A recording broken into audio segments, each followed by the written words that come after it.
신약 성경에는 바울 사도께서 보내신 편지로 이루어진 13개의 바울 서신서가 포함되어 있습니다. 이 13개의 바울 서신서 중에는 디모데 전서 그리고 디모데 후서, 이 디도서라는 이제 3개의 서신서가 좀 특별한 내용으로 구분이 되는데요. 이것들은 사도 바울 선생이 후배 목회자들을 격려하고 권면하려는 메시지를 중심으로 해서 쓰여진 목회 서신들입니다. 하지만 동일한 목회 서신일지라도 목회자라는 공적인 신분을 염두에 두고 그 공적인 차원에서의 권면을 쓰고 있는 이 디모데 전서나 디도서와는 달리 오늘 본문이 포함된 디모데 후서는 매우 개인적인 차원에서의 사사로운 그런 정서적 교감이 깊이 있게 다뤄지고 있는 특별한 서신입니다. 그만큼 바울과 디모데 사이에 개인적 삶과 신앙에 관한 특별한 개인적인 권면과 위로가 아주 강하게 드러나고 있는 그런 특징을 가지고 있죠. 자, 오늘 본문에서 바울은 무엇보다도 현재 자신이 가지고 있는 사도로서의 직위와 그 권위가 하나님의 뜻에 따른 것이고 또한 하나님의 신실한 언약에 근거한 것이기 때문에 이것은 어떤 사람으로부터 온 것이 아니다. 사람으로부터의 기원을 가진 것이 아니고 전적으로 하나님께로부터 부여된 신적 권위가 충만한 것임을 분명하게 선언하고 있습니다. 사실 자신의 부르심에 대해서 하나님 앞에서의 자신에게 부여된 사명과 관련해서 이와 같은 확고한 소명의식이라는 것은 주어진 역할과 그 거룩한 책임을 평생 지속적으로 바르게 감당하는 일에 있어서 충성스럽게 사역을 하기 위해서는 매우 중요한 선결 조건이 될 것입니다.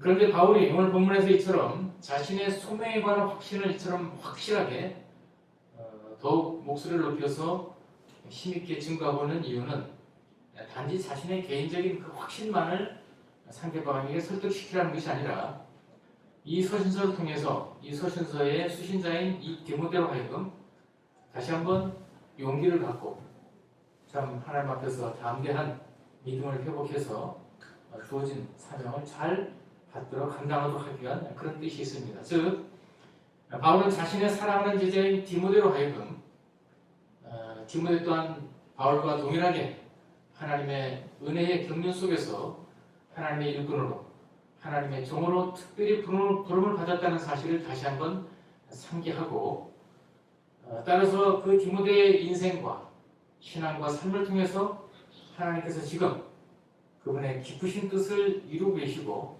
그 뜻을 우리 인간의 어떤 세상의 조건과 상관없이 하나님의 전능하신 능력으로 그분의 완전한 지혜 속에서 지금 이루어가고 있다라는 것에 대한 확실한 믿음을 가지고 그래서 다시 한번 온전한 신앙으로 돌아와서 거룩한 그 사도적인 사역의 유산을 흐트림없이 그 온전한 신앙과 함께 바울로부터 계승받고 또 다른 후배 목회자들에게 계속 이어갈 수 있도록 하기 위한 그런 중요한 과제를 다루고 있다라고 할 수 있습니다. 디모데는 매우 진실한 믿음을 소유한 사람이었습니다. 또한 매우 충직하고 충성스러운 사역자였던 것이 분명합니다. 개인적으로는 바울 사도가 아주 특별한 호칭으로 대우하고 있는 사람이었죠. 즉 아들이라고 부릅니다. 그냥 내 후배다, 나의 동역자다 이런 표현에서 그치지 않고 내 아들이다 라는 그런 표현으로 특별히 다른 누구보다도 그 대접을 달리했던 평범하지 않은 매우 바울에게 있어서는 특별한 제자고 특별한 일꾼이었다는 것이죠. 하지만 이 디모데는 상당히 마음이 약했던 사람 같습니다. 그래서 바울과 함께 일을 할 때는 아주 거침없이 용기를 가지고 흔들림 없이 사역을 잘 수행하던 사람이 정작 바울이 체포가 되어 감옥에 투옥이 되는 그런 상황이 발생하고 그와 더불어서 동시에 교회를 향한 아주 엄청난 거센 그 신앙의 핍박이 몰려오게 되자 쉽게 마음이 위축되고 약해지는 모습을 보이게 됩니다. 그리고 이 핍박의 문제가 단시간에 끝나지 않고 계속 이제 얼마나 지속될 수 있을지를 알 수 없을 만큼 매우 불확실하고 불안정한 상태로 점점 더 거세지면서 그와 더불어 풍전동화처럼 흔들리고 흩어지는 이 교회의 현실적 어려움 속에 너무도 크게 당황하고 걱정을 할 수밖에 없었던 것 같습니다. 그리고 바울이 없는 스승인 바울 사도가 없이 자신 혼자 그 교회를 지탱해야 된다는 그 현실적인 문제 앞에서 자신의 역량이나 자신의 어떤 힘이나 자신의 지혜가 너무도 부족하다는 그 한계 속에서 그런 너무도 곤고한 마음을 갖게 되었고 그로 인한 큰 두려움과 절망과 낙심을 겪으면서 눈물로 기도를 했던 것으로 그렇게 오늘 본문에서 증거가 되고 있습니다. 바로 이와 같은 이 디모데의 아주 다급하고 절실한 상황이 어떤 경로를 통해서 전해졌는지는 모르지만 바울 사도에게 이 상황이 분명하게 가감없이 전달이 된 것 같고 이 상황을 파악한 바울 사도는 급히 편지를 써서 정말 아들과 같이 여기는 이 디모데를 직접 만나 다시 한번 용기를 북돋아주고 격려하고 위로하고자 지금 옥에 갇혀있는 몸이지만 자신을 만나러 빨리 오도록 그렇게 요청하는 편지를 쓴 것이 바로 이 디모데 후서입니다. 뒤에 보면 디모데 후서 마지막 장인 4장 9절과 21절을 보면 너는 속히 내게로 오라, 너는 어서 내게로 오라 라는 권면을 거듭해서 얘기하고 있습니다. 빨리 오라는 거죠.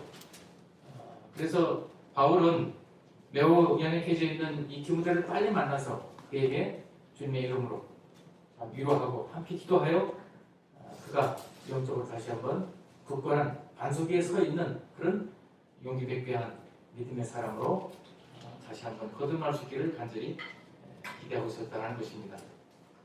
특히 오늘 보면 3절에서 바울은 디모데를 생각할 때마다 하나님께 감사했다라고 그렇게 말씀을 합니다. 여기서 바울은 디모데의 삶 전체를 늘 생각했다라는 그런 뜻을 전하고 있고 무엇보다도 그의 눈물을 생각했다. 4절에서는 그렇게 얘기하죠. 디모데의 눈물을 생각했고 또한 그의 뿌리 깊은 믿음을 또한 생각했다라고 말씀을 합니다. 그래서 바울은 디모데를 위해서 계속 쉬지 않고 기도를 해왔고 또한 그의 연약해진 마음을 책망하기보다는 위로하고 격려해서 다시 한번 용기를 회복하기를 원했고 그래서 그가 새 힘을 얻어 흔들리지 않고 굳센 신앙의 반석 위에서 견고하게 서 있음과 더불어 앞으로 주어지는 그 모든 사역의 과제들을 담력 있게 잘 감당할 수 있기를 간절히 원했다는 것을 알 수가 있습니다. 무엇보다도 바울은 디모데가 현재 직면해 있는 그 엄청난 시련과 고난의 현실 속에서 결코 두려워하지 않고 담대하게 맞설 수 있는 그런 담대함을 회복하기를 원했습니다. 그래서 주어져 있는 맡은 바 그 영적인 소임을 잘 수행하기를 원했고 물론 바울은 직접 만나 그를 격려하는 과정을 통해 반드시 그렇게 될 것을 확신하고 있었다는 것을 우리는 디모데 후서를 통해서 분명하게 확인받게 됩니다. 특히 이어지고 있는 오늘 본문 5절과 6절이 매우 중요한 교훈을 하나 우리에게 가르치고 있는데 그것은 언제나 거짓 없고 진실한 믿음, 특히 그것이 선대로부터 잘 계승되어 오고 대물림되어 온 그런 거짓 없고 진실한 온전한 믿음이라는 것은 상황에 따라서는 때때로 꺼져가는 등불처럼 매우 연약해 보일 수도 있지만 그러나 그것은 결코 소멸되는 법이 없다. 반드시 하나님의 신실한 도우심의 은혜 속에서 놀라운 능력 속에 다시 불붙는 그래서 거룩하게 활활 타오르는 그런 능력을 그 안에 담지하고 있다라는 분명한 사실이 있다는 것이죠. 저와 여러분이 정말 하나님 앞에 온전하고 바른 그리고 진실한 믿음을 갖고 있다면 우리가 살아가는 과정에서 만나는 여러 가지 시련과 고난 속에서 때로는 더없이 쪼그라들고 정말 눈에 보이지 않을 만큼 왜소해지는 그런 상황이 비록 있을지라도 아무리 작아지고 아무리 쪼그라드는 그 믿음일지라도 그 안에는 하나님께서 주신 생명의 능력이 있기 때문에 하나님은 어떤 기회를 통해서든 그 진실하고 온전한 믿음이 다시 온 세상을 태우고 남을 만큼 거룩한 능력으로 다시 샘을 얻도록 역사하시고 도우시는 그 일을 반드시 이루신다는 것이죠. 이 디모데는 바울의 1차 선교 여행을 통해서 회심을 했던 사람입니다. 사도행전 14장 6절부터 23절에 있는 내용을 통해 확인할 수 있죠. 그 후에 바울의 2차 전도 여행 때 이르러서 다시 한번 바울을 이제 제대로 만나게 되는데 그때는 매우 성숙한 신앙의 모습으로 바울 앞에 서게 됩니다. 이때 바울을 만난 디모데는 이후에 가장 탁월하고 또 바울이 아끼는 애제자로서의 자리매김을 하게 되죠. 그런데 오늘 본문을 보면 바울은 이 디모데를 단순히 어떤 일과 사역을 중심으로 해서 엮여진 어떤 사무적인 어떤 행정적인 관계 속에서 목회라는 그런 사무적인 관계 속에서의 어떤 동역자로만 일을 같이 하는 사람으로서만 그렇게 치부하지 않고 아들이라는 표현을 가감없이 그리고 거침없이 사용할 정도로 마치 부모와 자식 간의 혈연적 관계가 설정되는 것처럼 바울은 디모데와 자신의 관계가 예수 그리스도의 피로 엮여진 그야말로 강한 영적인 혈연 관계, 영적인 가족 관계로 연대되어 있음을 분명하게 선언합니다.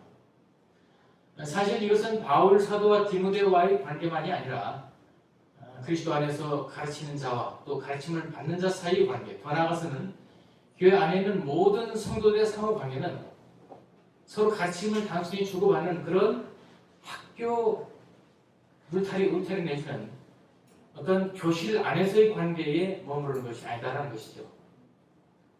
그 이상의 아주 끈끈하고 단단한 그리고 긴밀한 가족적 유대 관계로 설정되어 있고 또 그렇게 발전되어 가는 것이 그리스도 안에서의 한 몸된 지체로서의 교인들의 관계라는 것이죠.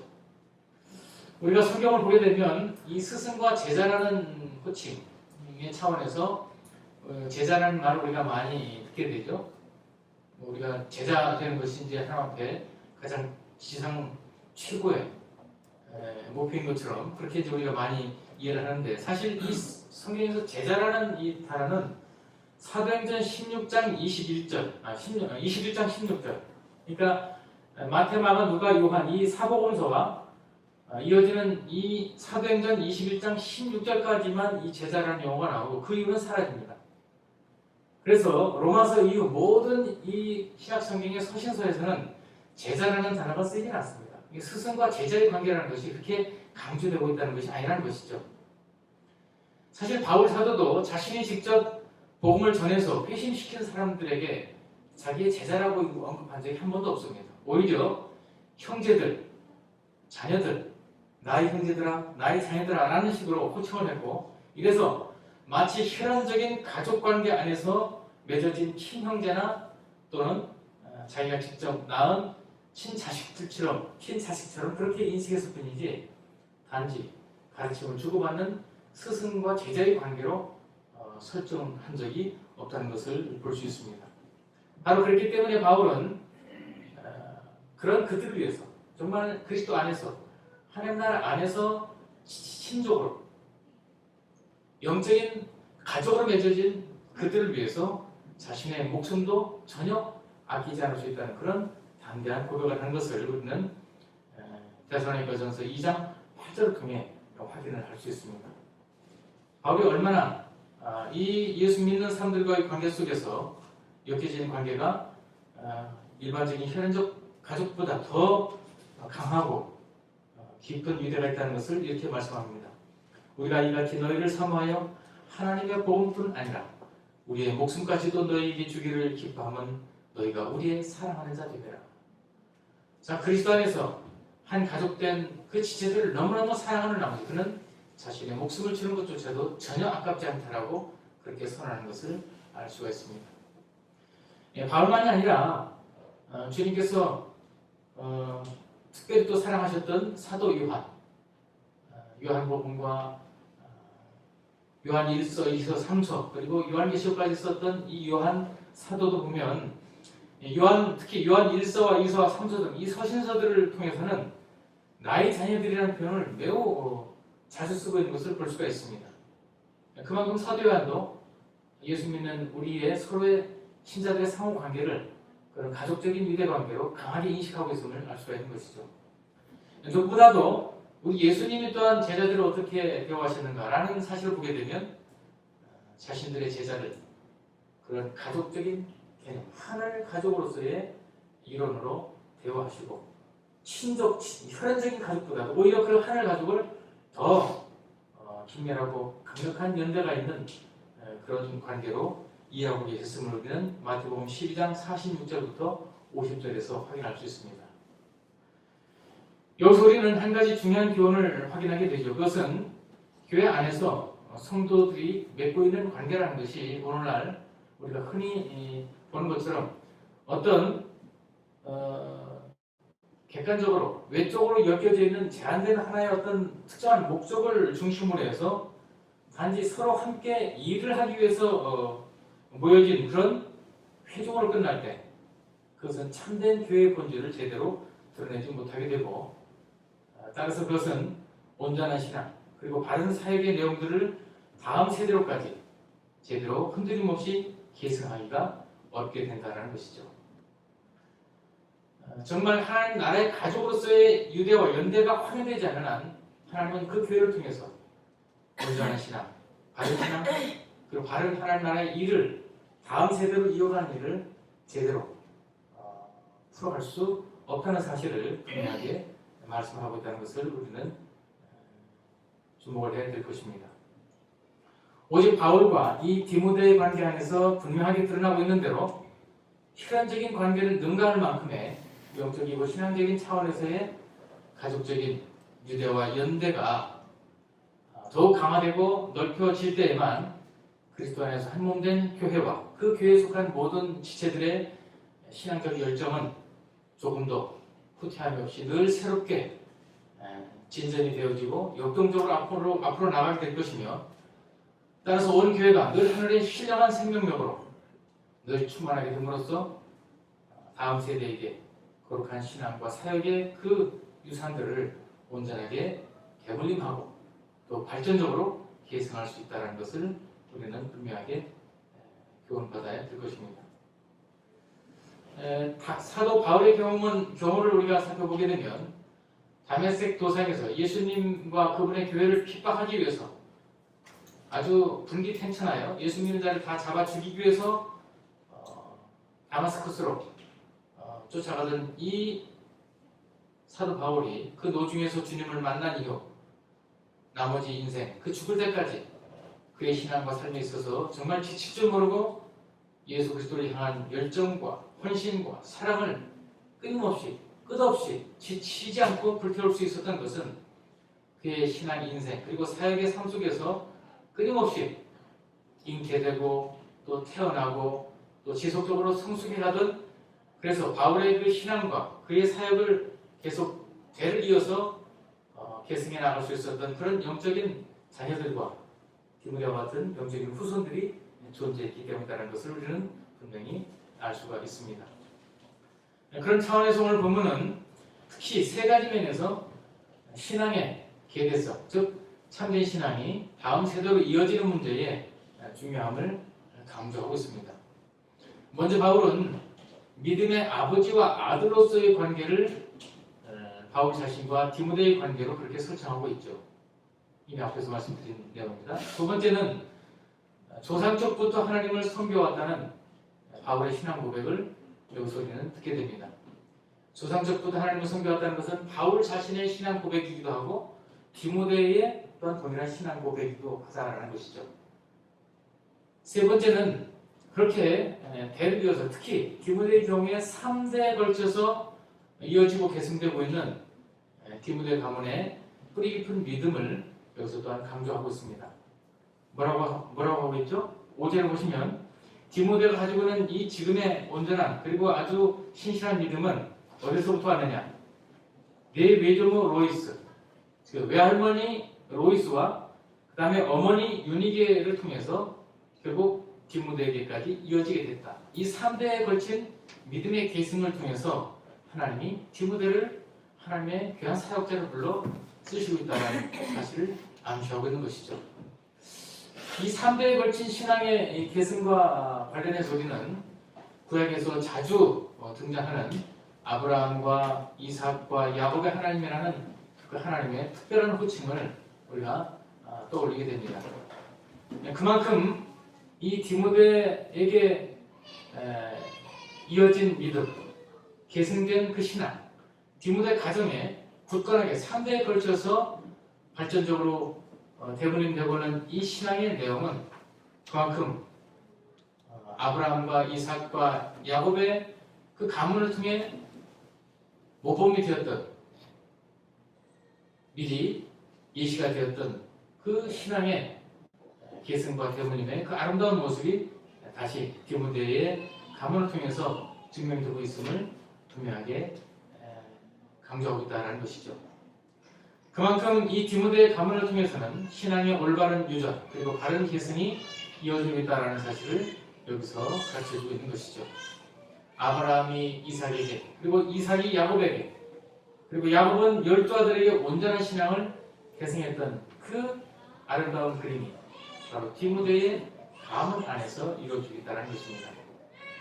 사실 이 대를 이어서 신앙을 이어가는 이 문제는 유대인들이 가장 중요하게 취급하는 구약성경의 본문인 쇠마로 밝혀진 본문이죠. 신명기 6장 4절부터 9절에 특별히 강조가 되고 있습니다. 한번 같이 보실까요? 신명기 6장 4절부터 9절. 구약성경 271페이지 신명기 6장 4절에서 9절입니다.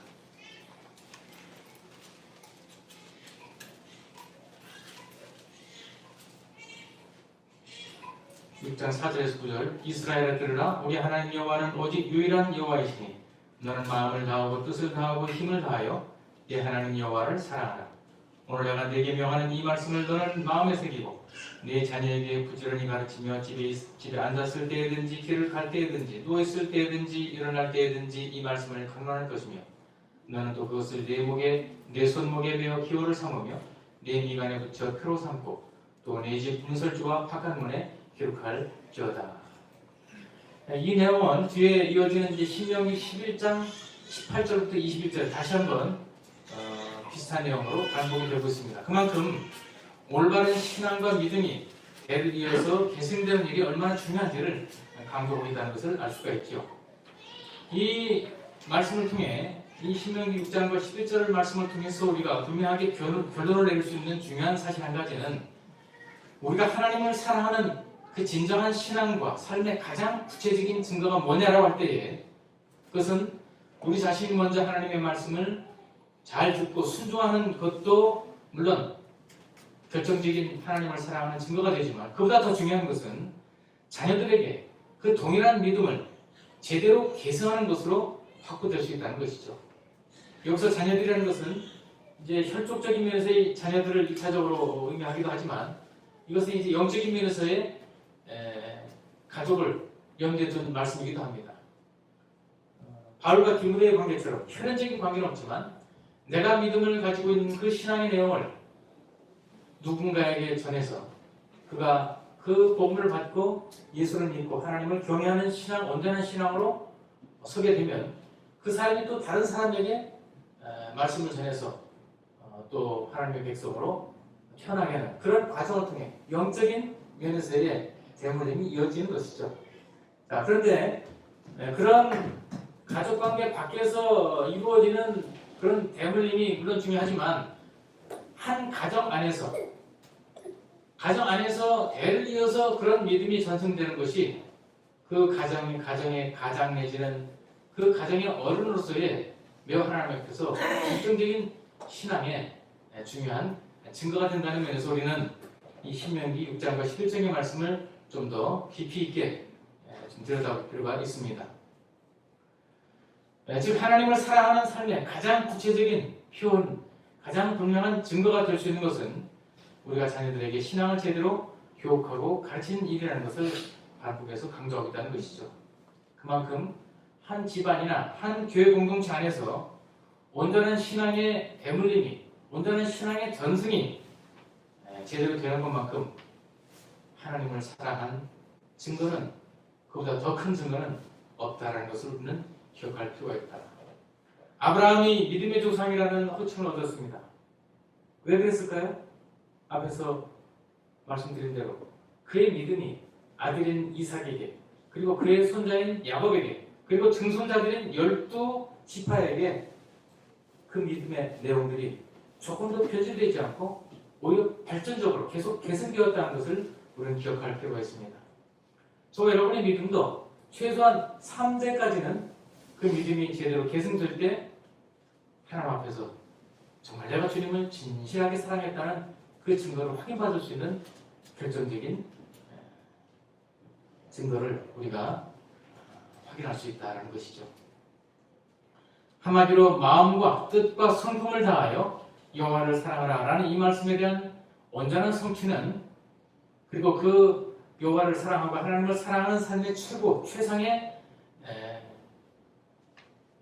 결실은 우리가 우리 자녀들에게 우리가 가지고 있는 그 온전한 신앙과 바른 주님을 섬기는 사역의 내용들을 잘 가르쳐서 이어받게 하고 대대로 전승시켜 나가는 일이다라는 것이죠.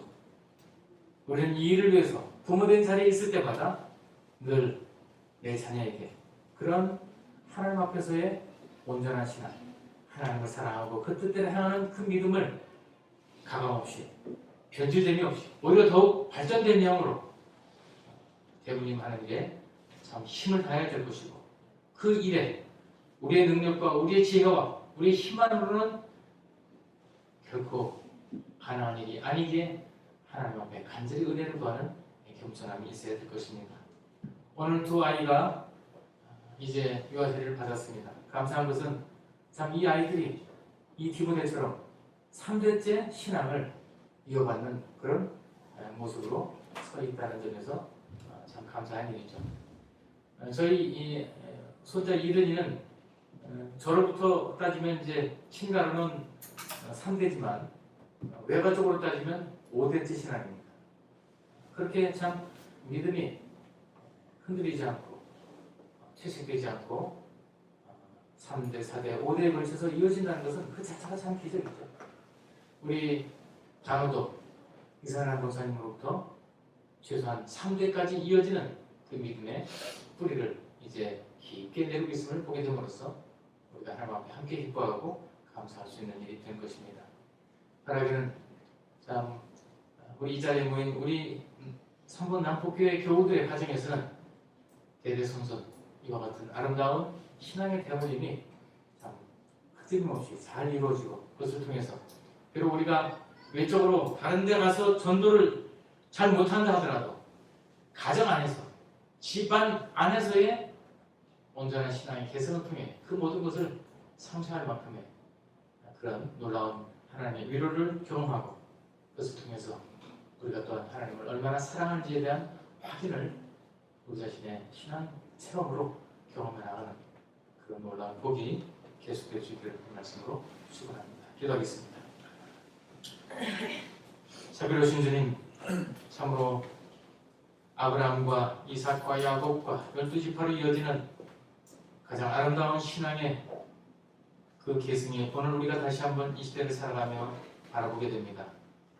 오늘 참 유아세례를 받은 이 아이들이 3대 또 그 이상의 신앙의 계승을 통해 주님 앞에 토론을 받는 이 영광스러운 모습을 또한 우리가 지켜보면서 우리 교회에 속한 모든 교우들의 가정 속에서는 이러한 믿음의 뿌리가 더욱더 깊이 내리는 하늘의 복을 다 충만히 누려받도록 주님께서 은혜를 특별히 베풀어 주시기를 소원하고, 함께 우리가 주님의 말씀을 잘 배우고 기억하고 그 뜻을 순종하는 일과 더불어 우리 자녀들, 우리 후손들에게 이 거룩한 신앙과 우리에게 주어진 이 거룩한 사역의 내용들을 잘 이어 감당하는 것이 우리 하나님을 사랑하고 그 은혜를 의지하는 가장 결정적인 증거가 되고 표지가 된다는 사실 앞에서 우리 마음이 더욱 겸손하게 하시고 이 일을 위해서 우리가 힘을 다하는 그런 새로운 다짐과 결단이 있기를 소원하옵고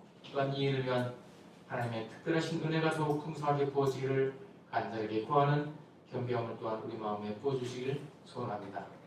그래서 비록 세상에서는 결코 참 아로지지 않는, 세상에서는 결코 주목을 받지 못하는 우리지만 하나님 나라 안에서는, 주님의 눈 안에서는 가장 두드러지고 주님께서 가장 특별하게 지켜보시는, 참으로 주님을 사랑하고 그 은혜를 의지하는 믿음이 주님 오시는 그날까지 대대손손 잘 이어져가는 복된 가정들 다 될 수 있도록 우리 교회에 소속된 모든 교우들의 가정과정을 주님 온전하게 붙들어 주시고 하늘의 신령한 복, 땅의 기름진 복들로 더 풍성하게 채워 주시옵소서. 예수 그리스도의 이름으로 기도합니다. 아멘.